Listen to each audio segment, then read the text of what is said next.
हिंदू मुसलमान या फिर कोई और धर्म, ये एक दूसरे के दुश्मन नहीं है। दुश्मन पता क्या है? एक इंसान का स्वार्थ। स्वार्थ अगर ज्यादा हावी हो जाता है ना, तो भाई भाई की जमीन हड़प लेता है। मानते हो इस बात को? भाई भाई की जमीन हड़प लेता है और यहां तक कि जान से भी मार सकता है। इसमें हिंदू मुसलमान क्या करेगा भाई?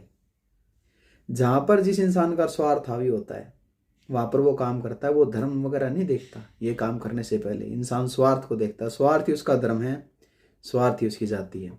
हर बड़ी मजेदार बात बताता हूं। आज ये जो परसेप्शन बनाया गया है ना कि हिंदू वर्सेस मुसलमान, हिंदुओं एक हो जाओ और वरना तुम कट जाओगे, या मुसलमानों को ये दिया जाता है कि हाँ हिंदू सारे हुए हैं, जब तक तुम एक नहीं रहोगे तो हिंदुओं तुम मार देंगे वगैरह वगैरह। ये सब चीज़ें, ये परसेप्शन क्यों क्रिएट किया जाता है? इनका एक ही मकसद होता है, अपनी सत्ता को सुनिश्चित करना, अपनी सत्ता को संरक्षित बनाए रखना। हर बड़ी मज़ेदार बात बताता हूँ।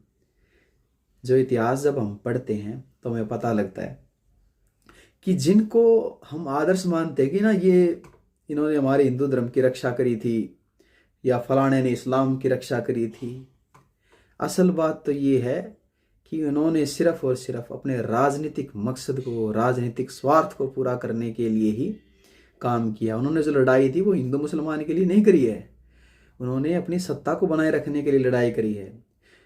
हिंदुओं ने मुसलमानों के साथ गठबंधन करके हिंदुओं पर ये अटैक करे हैं, मुसलमानों ने हिंदुओं के साथ गठबंधन करके मुसलमानों पर अटैक करे हैं। जो भी मुसलमान शासक वगैरह थे उन पर अटैक करे हैं।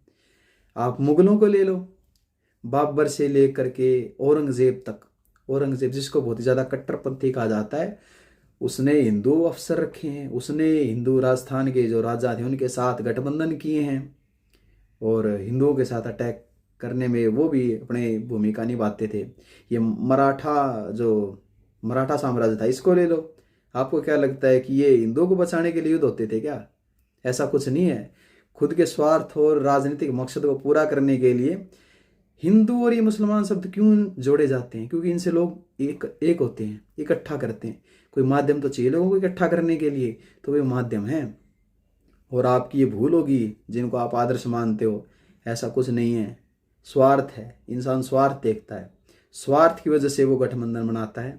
वो ये नहीं देखता किस जाति का है, किस वो का है, नहीं। वो जहाँ पर स्वार्थ पूरा होगा ना वहाँ पर वो गठबंधन बनाता है।